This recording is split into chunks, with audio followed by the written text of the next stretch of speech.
अमित शाह जी बोल रहे हैं, पत्रकार कभी बीजेपी का एजेंट नहीं होता है। सुनने में ये लाइन बहुत अच्छी लगती है, लेकिन सच कुछ और है। क्योंकि सच्चाई ये है कि देश का बड़ा हिस्सा जो खुद को मेन स्ट्रीम मीडिया कहता है, वो आज पत्रकार कम सत्ता का एजेंट ही लगता है। आप प्राइम टाइम खोल कर देख लो, हर दिन वही एक ही स्क्रिप्ट। हिंदू, मुस्लिम, मंदिर, मस्जिद। देश में इतने मुद्दे पड़े हैं, नौकरी जीरो डिस्कशन, महंगाई जीरो डिस्कशन, जीडीपी की सच्चाई जीरो डिस्कशन, स्टार्टअप और एमएसएमईज की कोई बात नहीं होती। किसान की बात मीडिया से गायब ही है। प्राइम टाइम पे क्या बात होती है? ये राष्ट्र विरोधी है, वो देश विरोधी है, ये धर्म खतरे में है, वो धर्म खतरे में है।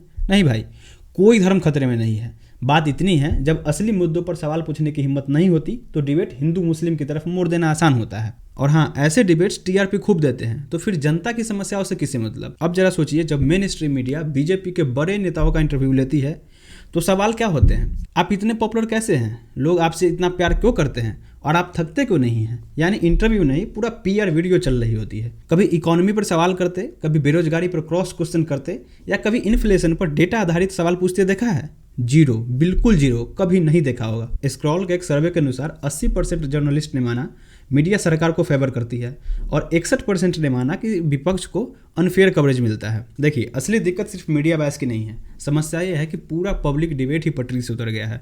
ये लोग उन मुद्दों को छूते तक नहीं है जो आम लोगों को सीधी तरह प्रभावित करते हैं। महंगाई, नौकरी, शिक्षा, स्वास्थ्य, ये सब पीछे धकेल दिया गया है और उनकी जगह ऐसी डिबेट्स चलती हैं जिसका मतलब सिर्फ लोगों को भड़काना होता है।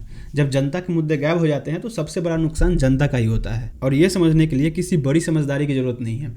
जैसे जब अमेरिका ने भारत पर टैरिफ लगाया था तो वाजिब सी बात है, इससे ट्रेड टेंशन बढ़ेगा, भारत के एक्सपोर्टर्स को नुकसान होगा और ओवरऑल इंपोर्ट एक्सपोर्ट पर सीधा असर पड़ेगा। लेकिन हमारे यहाँ की मेन स्ट्रीम मीडिया, मतलब गोदी मीडिया ने क्या किया? उन्होंने जनता को ये समझाया कि देखिए भारत के लिए कैसे फायदे की बात है, इंडिया और मजबूत हो रहा है, वास्तव में ये टैरिफ हमारे लिए अच्छा है।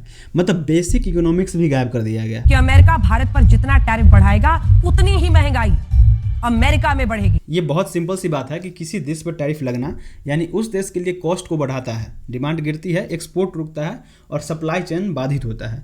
ये सारी दुनिया जानती है, लेकिन यहाँ मीडिया ने जनता को वो सच्चाई नहीं बताई जो असली थी, बल्कि वो नैरेटिव बेच दिया जो ऊपर से आया था।